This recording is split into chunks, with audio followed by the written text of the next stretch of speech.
Welcome to Peoples and Things, a podcast about human life with technology. I'm your host, Lee Vinsel, an associate professor of science, technology, and society at Virginia Tech. You can reach me with comments and suggestions at leevinsel@gmail.com or on Twitter at STS_news. I would love to hear from you.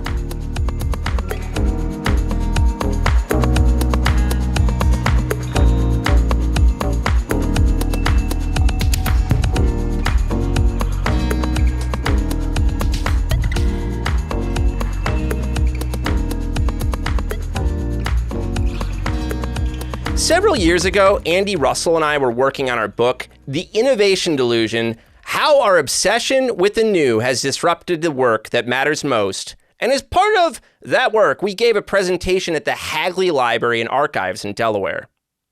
And as we prepared to go there, we received an email from the guest in this episode, Stephanie Hoops, the National Director of United for Alice, a research center founded at United Way of Northern New Jersey.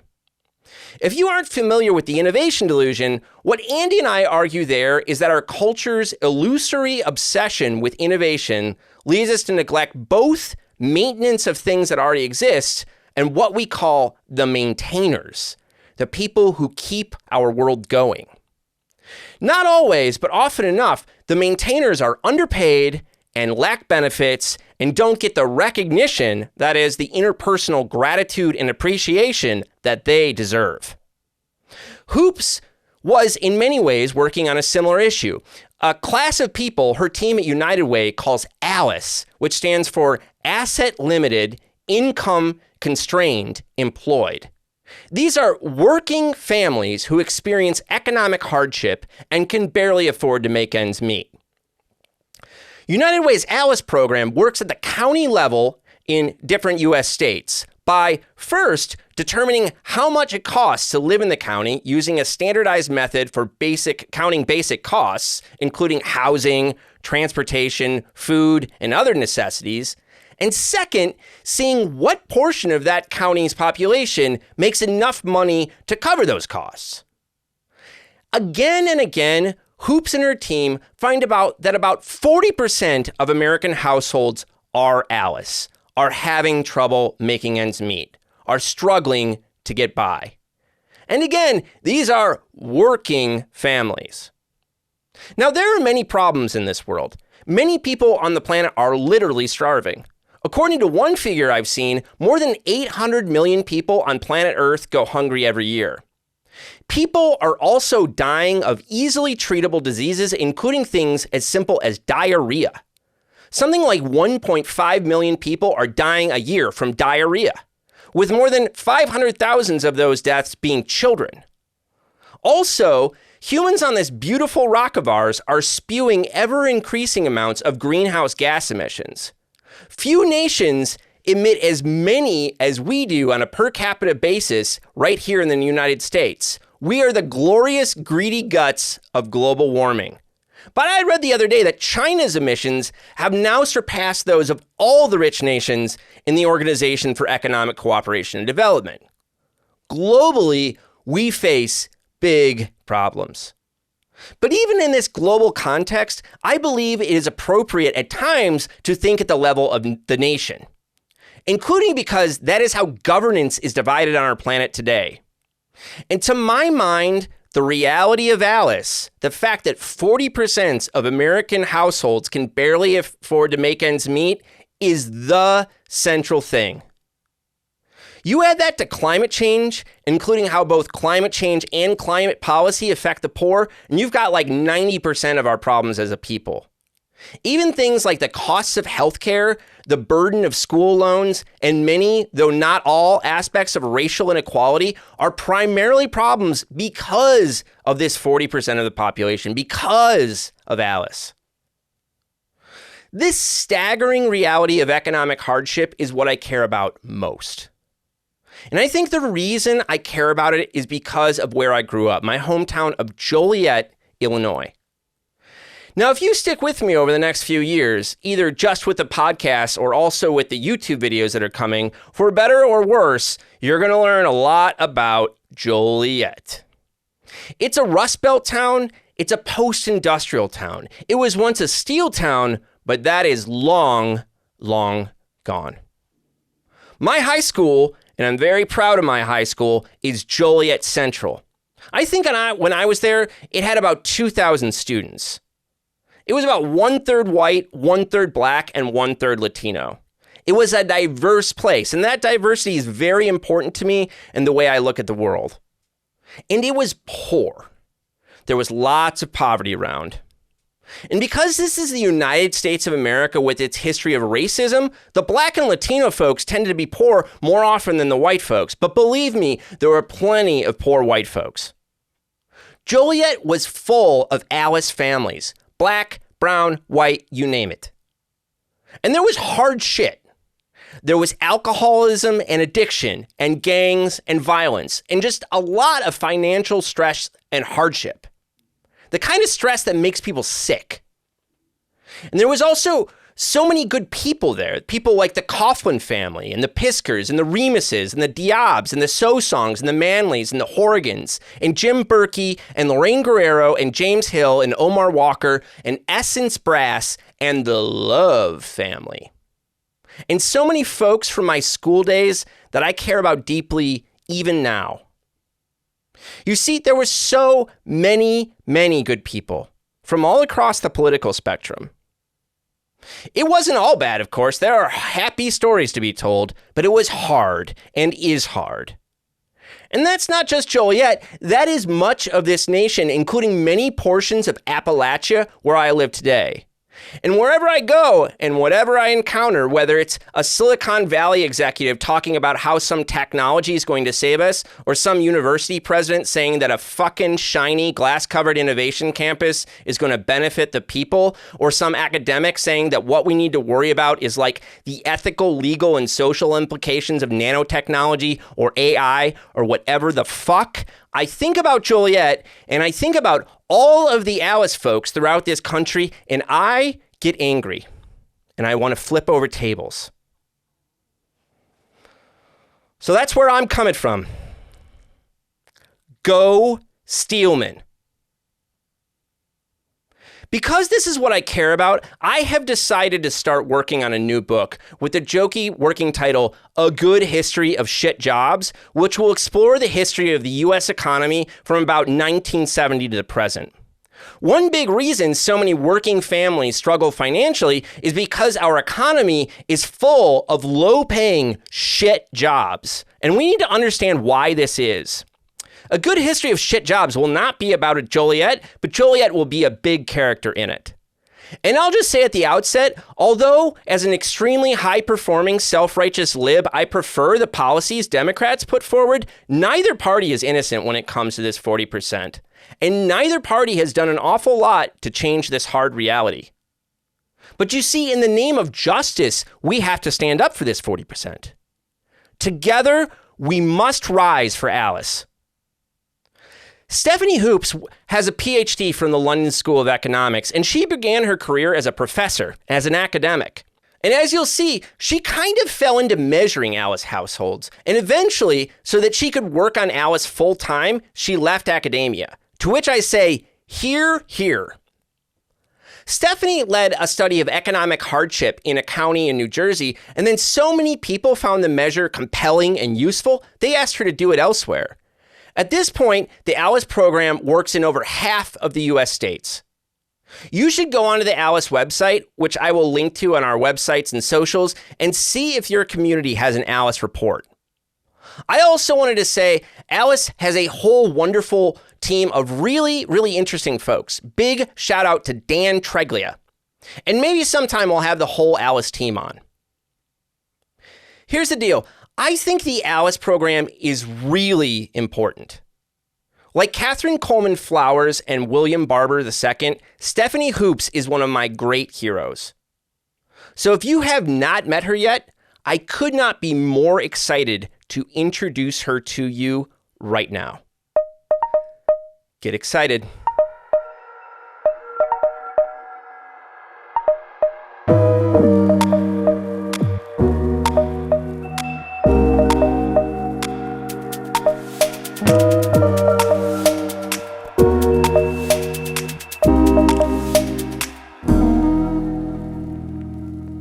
Stephanie, thanks so much for taking the time to talk to me today.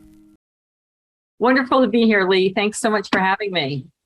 Let's just start with the basics. What is Alice? And, tell us about Alice. So Alice is someone that you know, and Alice is also a measure that we use for financial hardship.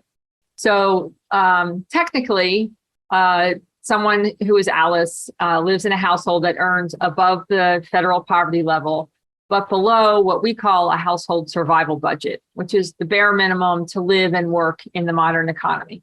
So it includes a rented apartment, the thrifty food plan, family child care, basic health care, basic transportation, a smartphone plan, and Alice pays taxes.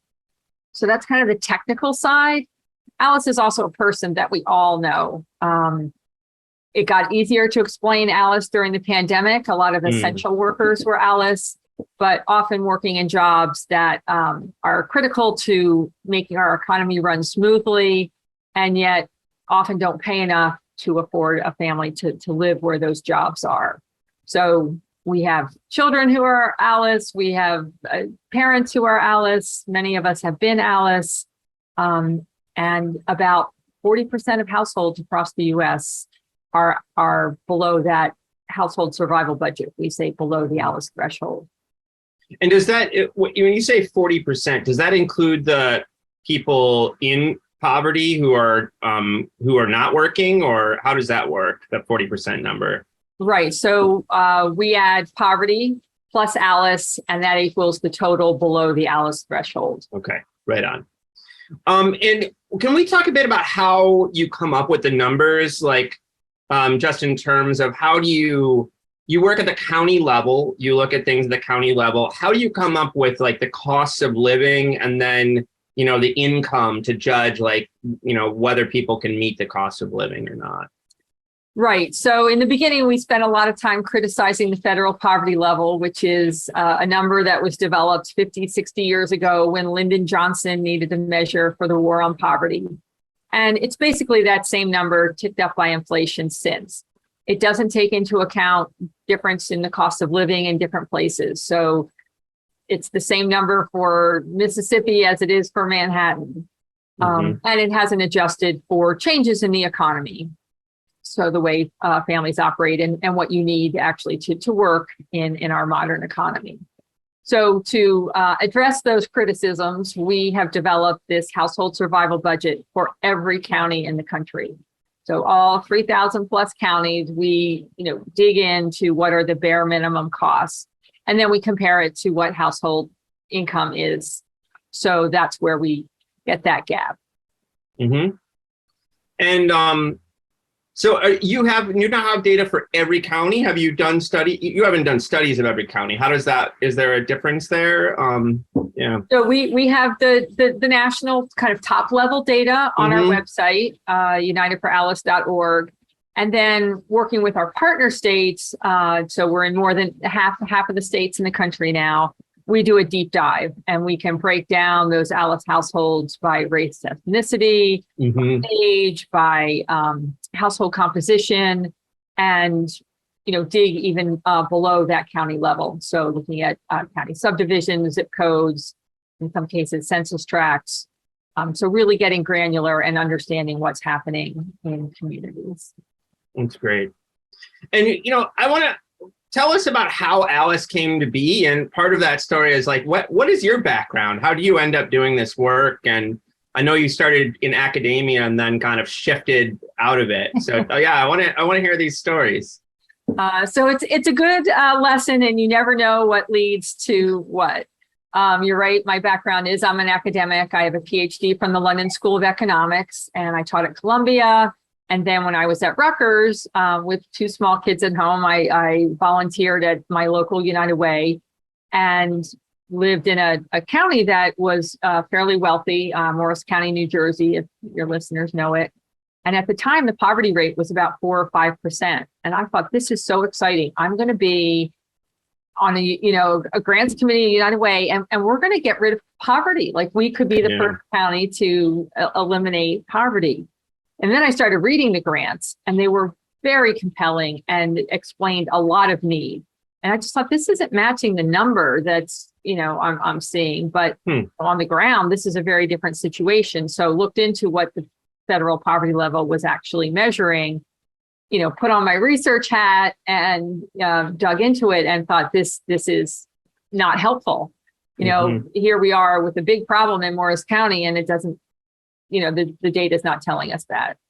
So I went to the United Way and said, hey, I've got this idea for a project.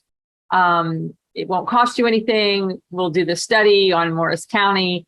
And that's where we came up with the survival budget, the acronym ALICE, had this amazing group of volunteers who helped do the research and put this together.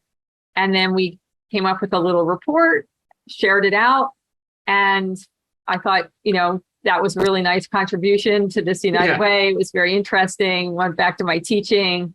And then I started hearing people using it and using that data for their grant applications, for making policy decisions. And when a friend came out of a county meeting of agency directors, and she said, we were trying to, make a decision, and somebody said, how will this affect Alice? And when I heard that, I'm like, we are on to something. If people are using that as a way to help direct policy, that's important. So the United Way came back and said, hey, let's update this 2 years later. And I said, let's do it, but let's do it for the whole state. We did one county. And then when we did New Jersey, it just blew everybody's socks off. We, front page of the state newspaper, here's this innovative new measure that's really telling us something. And fast forward 10 years later, we are now a national research organization. I left Rutgers a few years after that report and do this full time. Wow. So, and was it other states? To all your volunteers out there, you never know what it might lead to.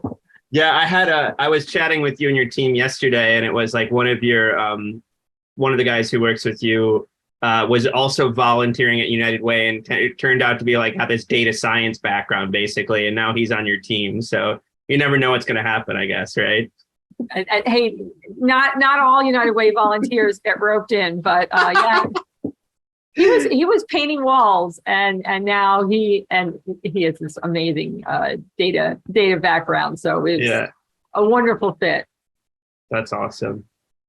So, and how did it spread? So did people, before I get to how it spread across the nation, which is, I think, an important question, that when you did a follow-up study that was statewide, I mean, New Jersey is a really fascinating state to look at when it comes to this, because it varies highly by county. You have parts of New Jersey that are basically in New York City, right? Hoboken and Jersey City. And then you have parts of New Jersey that are really rural and much lower cost of living. So did you find huge variations across the state in terms of Alice, or what does that look like? Yeah, it's a great question. So, we dug into there's important differences in both sides, the cost and the income side. So those metro New York City counties have really high rents, but they also have public transportation, which can save Alice some money. So that's built into our model. And then some of those rural counties have lower housing costs, but you have to drive to get anywhere. So, and the wages are lower in some of those places, or you have to drive a long way to a higher paying job. And hence we see a lot of traffic in New Jersey. So there's Alice in every county in New Jersey. So those things even out, but there are definitely higher percentages in certain locations. And, I think one of the most striking things to us is digging down below that county level, that there are places in Essex County a few miles apart where, the difference is 20 percentage points, maybe 20% Alice to 50% Alice, and in almost walking distance. And so then it did spread across the country, and how was it? Just people started hearing about it, and And what's the model? Do you usually work with counties? Do you work with states? How does it usually play out for these reports? Yeah, so we are a small but mighty organization, and we have spread mostly by example, word of mouth. So once New Jersey did it, we had 5 states come and say, hey, we want one of those reports. So we expanded and built it out. And as part of our model, we have a biennial methodology review where we pull in external experts to look at the methodology and especially the components of that household budget.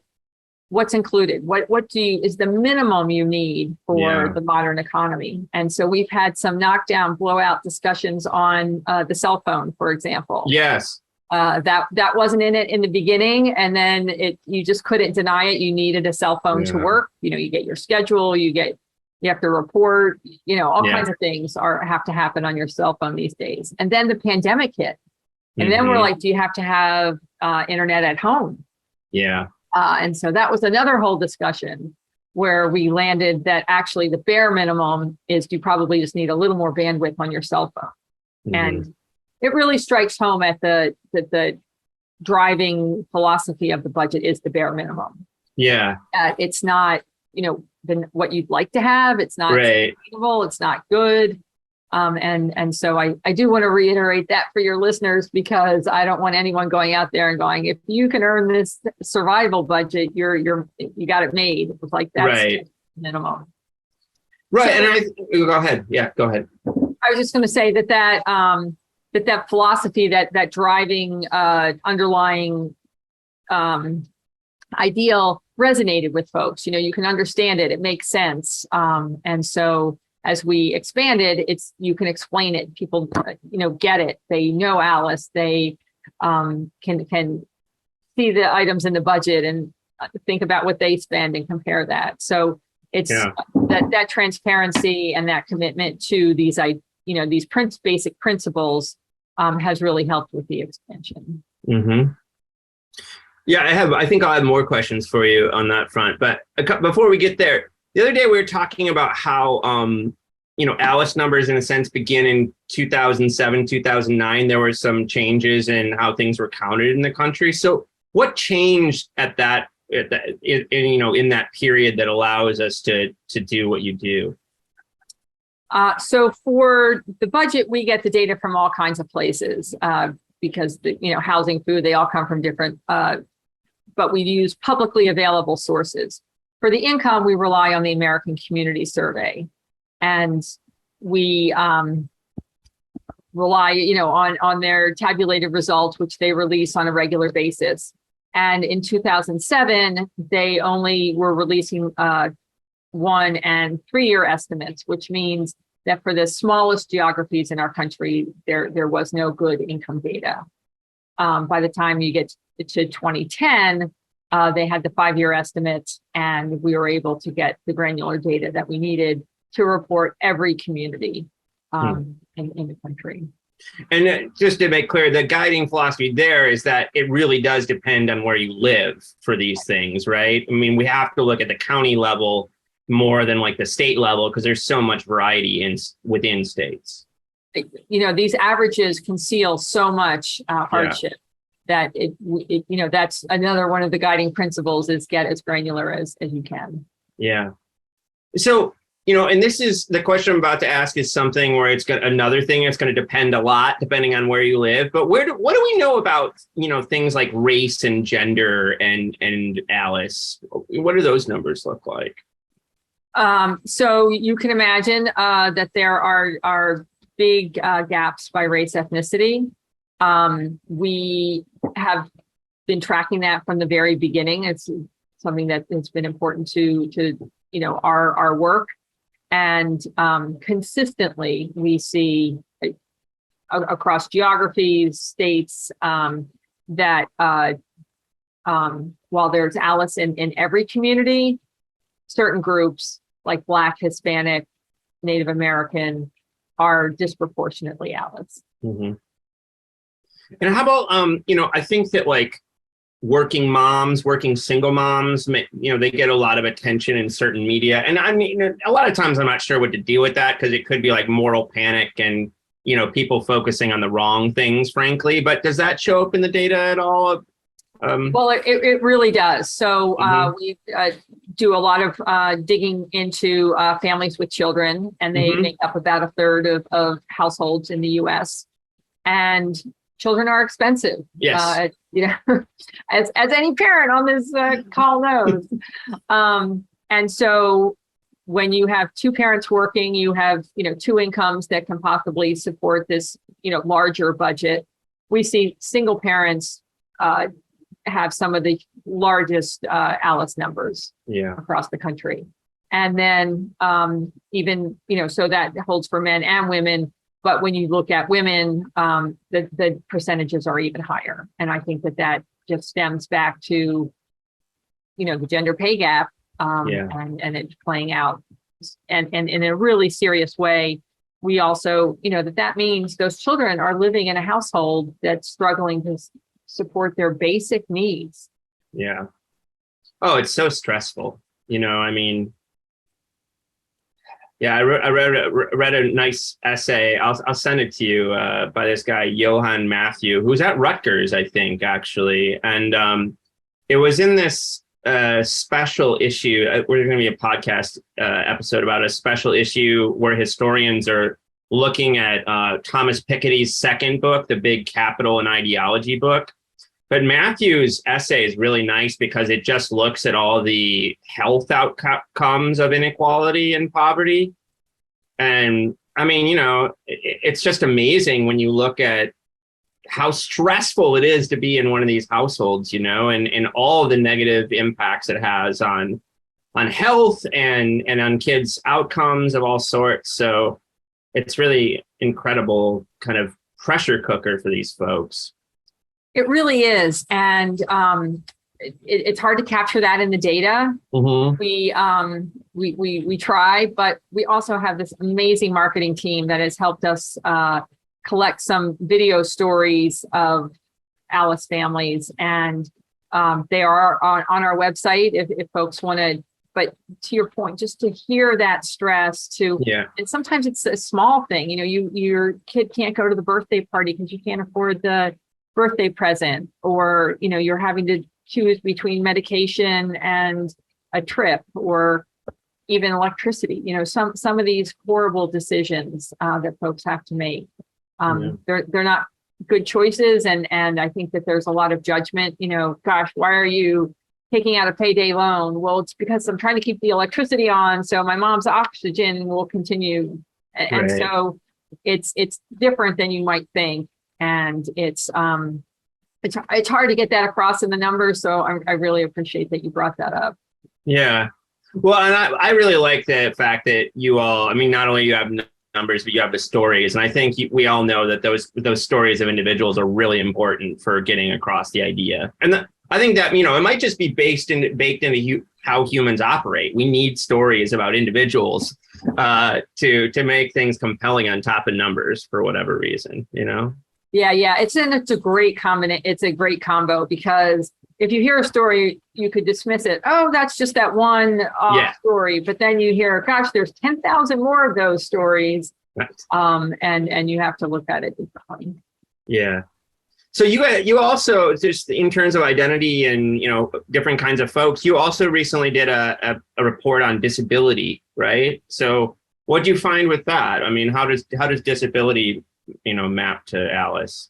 So this is the second part of a series that we're doing, focusing in on individuals. So our work started on households, and that's really your basic unit of analysis for an economic understanding. But some groups, have distinct features. So the first in the series was children.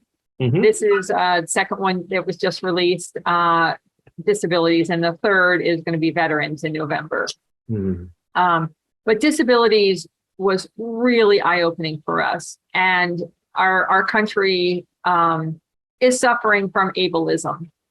There is a huge bias, and it's the data just shown through that with and without a disability is one of the biggest gaps that we've seen of any of the measures that any of the indicators that we've been tracking. So more than half of people with disabilities are below the ALICE threshold compared to about a third of people without disabilities. So an enormous differentiator, and it strikes at every level. So if you have a disability, you're less likely to go on to education beyond the high school level. And even when you do, you earn less. You're more likely to be unemployed, which means, actively looking for work or out of the workforce. 3 times as likely to be unemployed. So, even in a tight labor market, people with disabilities are having a hard time finding a job. During the pandemic, they were more likely to have their job disrupted. And so these things all lead to more consequences, and things like difficulty finding housing, A, that you can afford, and B, that's accessible. That housing stock is a smaller number. And then if you're ALICE, you are earning above that federal poverty level, which is what most public benefits are based on. So that group that's earning above but still struggling isn't receiving things like SNAP, TANF, and for people with disabilities, SSI is a huge one. It has very strict limits. And so only a small portion of people with disabilities who are struggling financially are actually getting that benefit. Wow. I also wondered, I think you and I briefly talked about this in some previous conversation, but what do we know about, I'm going to put this poorly because I kind of lack the vocabulary here, but what do we know about people cycling through ALICE or being there temporarily and then moving out of that position versus kind of being there forever? Do we have numbers on that? So we have not been able to access data longitudinally with, because we need that income over time. That's true. So we have not, but I can definitely tell you that the number of ALICE households has continued to grow over the last decade. And so while there may be some households who are, working above it, more are falling into it. And so obviously there was a big jump in the numbers through the Great Recession, our last big economic disruption. And we are eagerly awaiting the census results for 2021, which will be our first indicator of the impact of the pandemic. We know that the pandemic, with the data that we've seen, has been hard on folks who were already ALICE, but we don't know how many more households became ALICE during the pandemic yet. But there is a big cluster of incomes right above and below that ALICE threshold. So what we know from poverty studies is that people do move up and down of those kind of thresholds several times during a year, even, you think about wages fluctuating. So we would expect that, but I don't have the hard data. But did I hear you right that ALICE numbers generally have been increasing over the last decade? So, even when you think about the recovery from the Great Recession, ALICE didn't recover, or ALICE was just starting to recover, and then the pandemic hit. And, think about it. If you are just struggling to get by and then something happens, your car breaks down, somebody gets sick, a tree falls on your house, you have no savings. How do you fill in that gap? And so, the recession hit, you lost a job, or your wages your hours were cut back, so your wages were reduced. It takes a long time to recover from that, to pay back that credit card or that other debt, and get even, back on your feet, and then let alone start saving again. And unfortunately, a lot of the jobs that were lost during the Great Recession were replaced with lower paying jobs. And we do track that. And in most states, those number of low wage jobs increased steadily through the last decade. I've always wondered about that. So we do have numbers on the numbers of jobs with different wages and can see that growth in low wage jobs. Yeah, one of my most powerful graphs that I think the team came up with tracks low, medium, and high wage jobs, which we define by their ability to support the survival budget. And you see the low wage jobs increasing steadily, medium wage jobs sometimes are bouncing around, and the high wage jobs are a nice slope down. Wow, amazing. Yeah. One of the things I wanted to ask, did you see this Peter Coy piece in the Times about the idea that people are living paycheck to paycheck? And his argument was that really depends on how you're asking the question. And if you drill down, like it turns out, people will say they're living paycheck to paycheck, but then if you ask them, they have extra money around, or there's a lot more going on there. I mean, I just wondered if you had thoughts about that piece, if you saw it. I don't know. We have strong thoughts about that piece. Okay. And it's so funny that you asked that. So yeah, we've been talking about it in our group, and I hope Peter Coy is listening. But I did email and direct message him to let him know that we have a very reliable measure of and definition of what it means to be living paycheck to paycheck. And we hope that he will, look at the Alice measures and use that in not only an article on, looking at how do you define it, but it's important to understand what's happening to that, at least a third of our workforce. Yeah. If you want to understand what's happening in the U.S. economy. Yeah. Well, it's interesting. I mean, I think that when I was reading the Coy piece, I was like, well, I mean, really what you're talking about here, I think the difference is mostly on the high end of the income spectrum, where people, in a sense, have filled up their, they have so much coming in per month and they're mostly spending it, right? But then, they do have social networks and all kinds of things to fall back on if they hit like a rough time, right?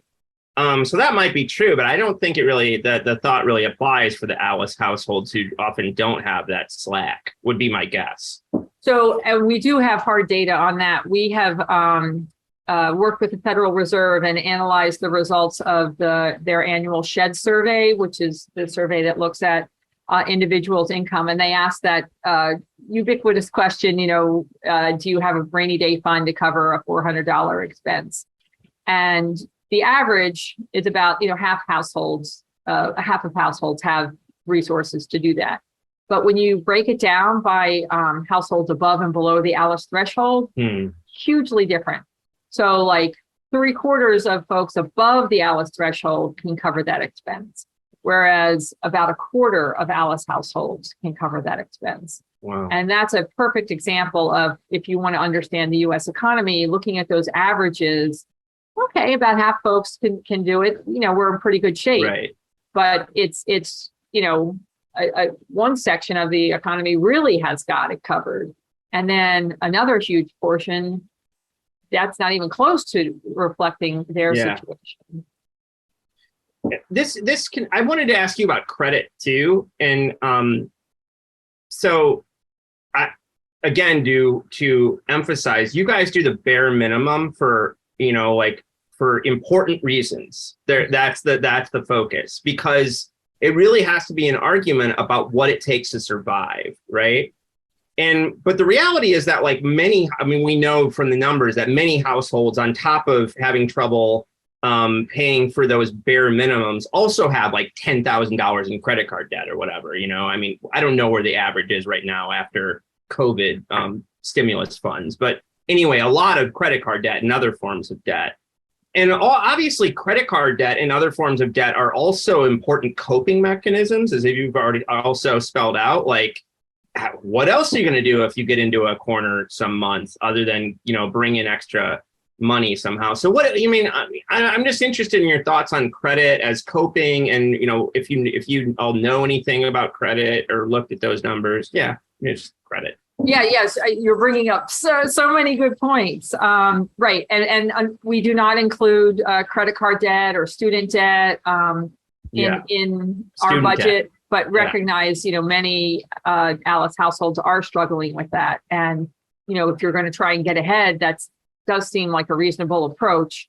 But we, as you mentioned, we have some very important reasons for why we don't include that and for a savings category, because we measure how many households live below this. So we don't want to be seen as inflating those numbers. Yes. This is, these are the folks that we're reporting are not meeting the bare minimum. If you, raise that level a little bit, the numbers would be so much higher. Yeah. But credit is a really important part of a capitalist economy, and being able to borrow increases your ability to do a lot of things, own a house, go to college, start a business. And most Alice households don't have access to that kind of credit. Yeah. They don't qualify. They don't have savings for a down payment for a house, for example. Or if they do, the rates are really high, and it makes it a different kind of investment than if you have a high credit score. So as a result, Alice doesn't borrow or pays really high rates at somewhere like a payday lender. Right. This brings up, I also wanted to ask you just about if the mix of expenses has changed over time. And there's a lecture I give in all my undergrad classes now, which is basically a history of mass production, but I call it modernity equals cheap crap.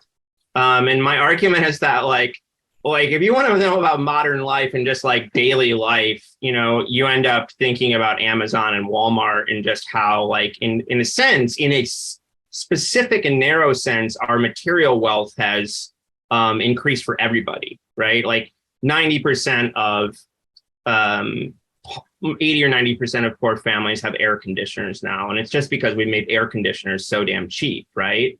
One data point I sometimes point to is something like home appliances prices have fallen by a factor of 7 since 1950, right? So all these home appliances, they used to be very expensive. Now they're cheaper. But at the same time that's happening, we have housing crises all across the country. We know about costs that aren't going down, like healthcare and education and all these things. So I'm just wondering, like, even from 2009 or 2010, when those county level numbers kick in, do we see a change in the mix where maybe like expenditures on stuff is going down because it's getting cheaper, but housing's going up or something like that? Yeah, so really interesting dimensions to your question. We do adjust the survival budget slightly, and we included this cell phone, which I mentioned earlier. But those core basics have not changed too much. The housing is the largest budget item for Alice. Childcare has remained very expensive. Another one that hasn't gone down. It's not, other direction. Right. And very service-based, so you can understand that. Food, may have dipped at some point, but is certainly increasing significantly now. And so we actually try to capture this in what we call the Alice Essentials Index, which is basically a measure of inflation of the goods and services that Alice buys. And it's meant to be like a companion to the Consumer Price Index, the CPI, which measures all the goods and services that people of all incomes buy.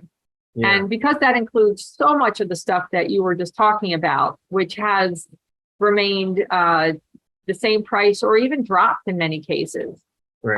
So, until recently, CPI was a very low number. But when we compare that to the Alice Essentials Index, there's a huge gap. Those things that Alice is buying have increased at almost twice the rate as regular inflation over the last decade.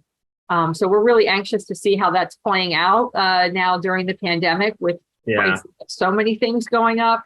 But it is, again, I get so stressed when I hear now all this attention on inflation. I thought, where were you a couple years ago when it's hitting people where that it makes a huge difference to, and wages were not increasing at that same rate. We include, wages for some of the most common jobs on those graphs. So you can see those, 3 different trajectories.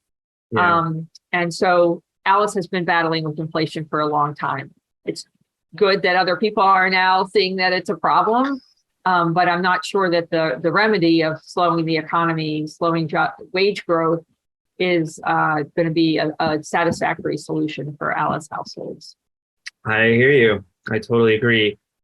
I mean, it's interesting, right? I mean, it's just another one of those cases where I actually saw a good piece, and I think it was in the Wall Street Journal, but it might have been the Times, which said like what's happening right now in the economy with the kinds of inflation we're experiencing, and I think it was also maybe looking at what's happening in the markets and how it's affecting investments. It's putting the biggest squeeze on the upper middle class.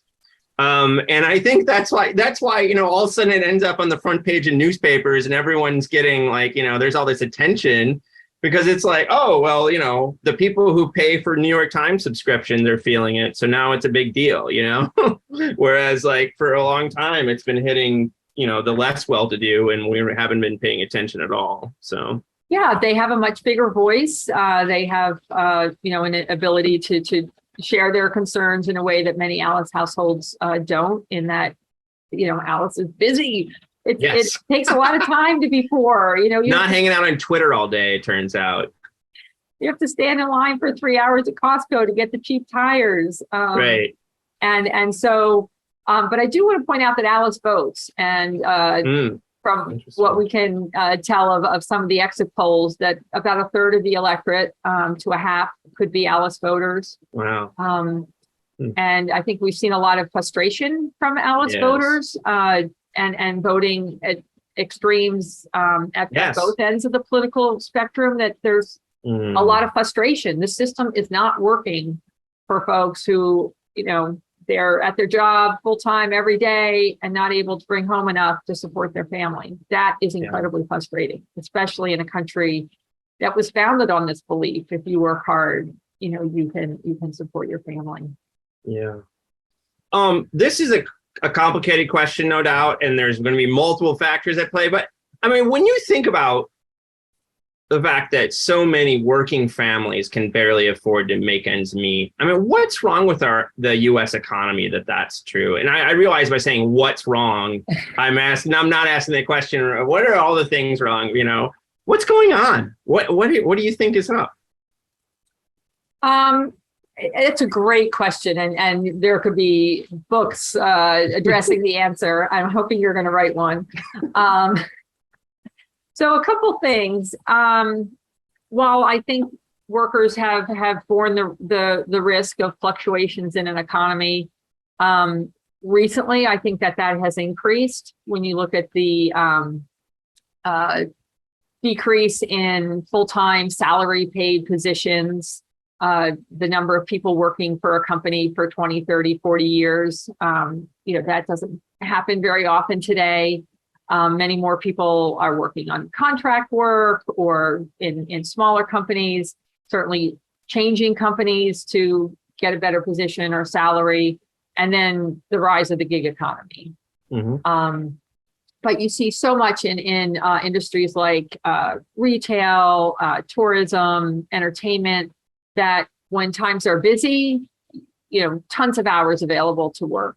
When times aren't, you're cut back. And so if you work in a resort town, you might not be busy on the off season.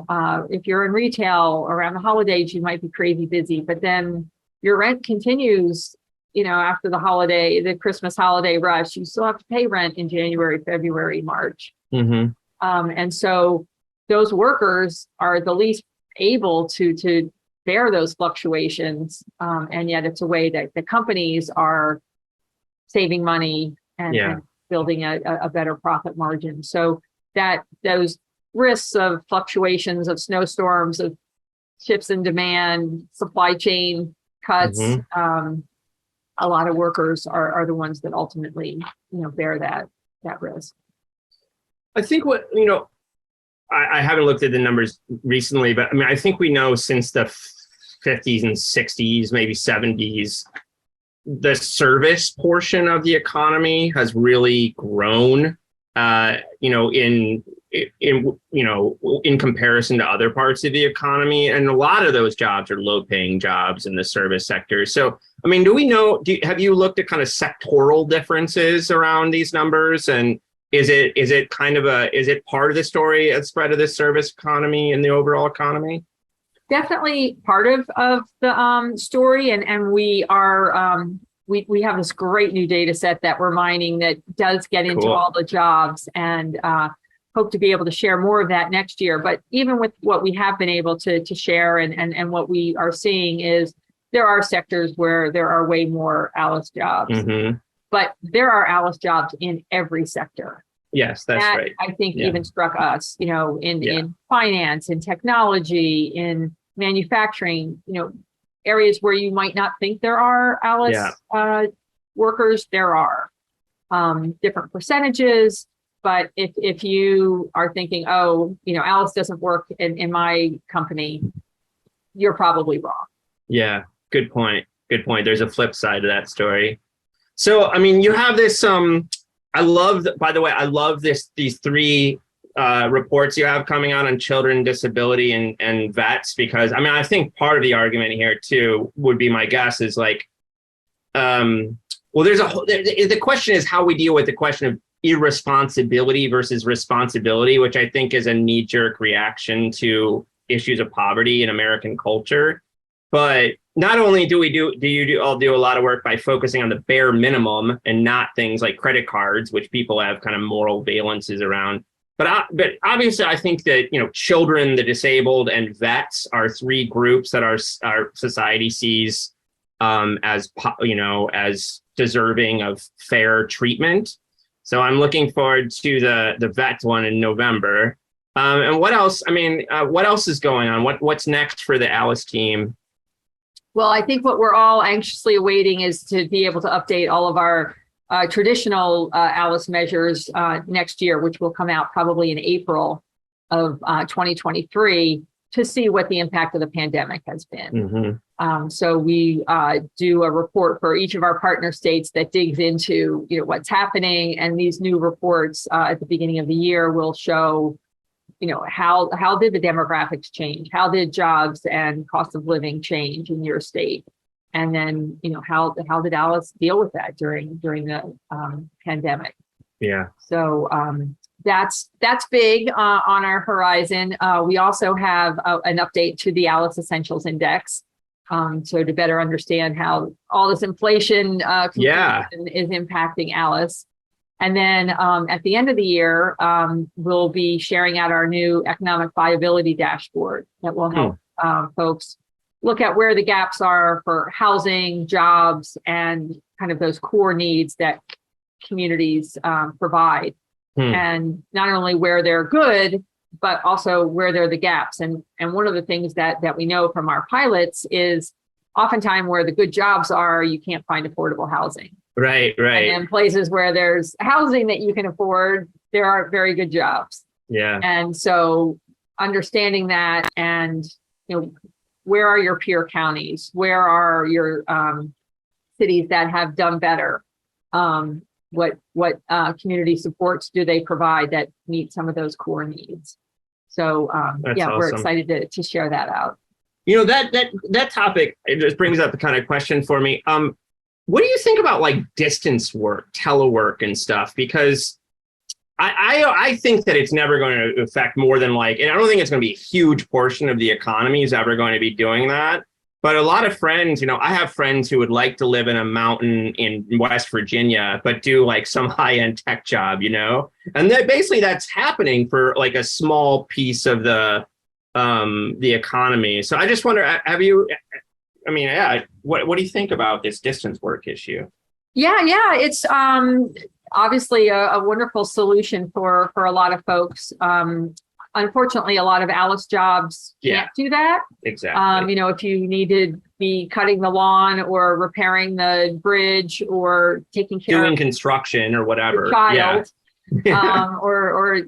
so some things you can't do remotely. Exactly. And so I think that's important to recognize, that those jobs that we need to take care of our family members, to keep our economy running. The guy who fixes your cable is really important. Yes. And so recognizing that those jobs are important and need to be paid so that you can live where those repairs need to be made, where those people need to be taken care of.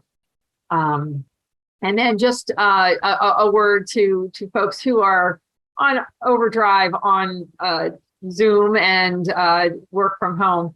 Even Alice, there are Alice jobs where that's possible, and a lot of customer service jobs, for example.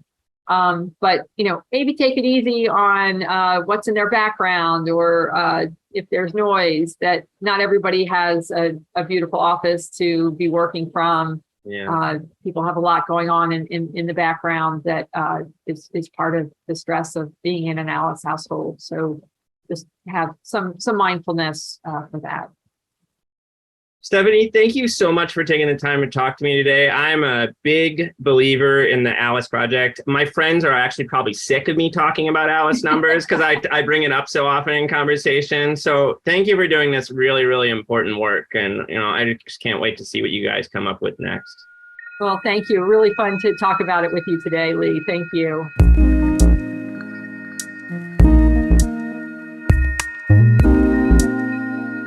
I hope you enjoyed this episode of our podcast. Peoples and things, like most things in this world, depends on the work of many people. I want to thank my brother Jake Vinsel for writing the music for the show. I want to thank my buddy Juliana Castro for designing the logos for the podcast. Check out her work at julianacastro.co. Peoples and Things is a production of Virginia Tech Publishing and is supported by the Center for Humanities and the University Libraries at Virginia Tech. Production activities are hosted in the Athenaeum, a space in the library that acts as a hub for digital humanities teaching, learning, and creation. Joe Fort is the media production manager with Virginia Tech Publishing and serves as producer and sound engineer for Peoples and Things. Mandy Lamb is the production assistant. For information about other podcasts from Virginia Tech Publishing, visit publishing.vt.edu. I also want to thank you for listening. Thanks.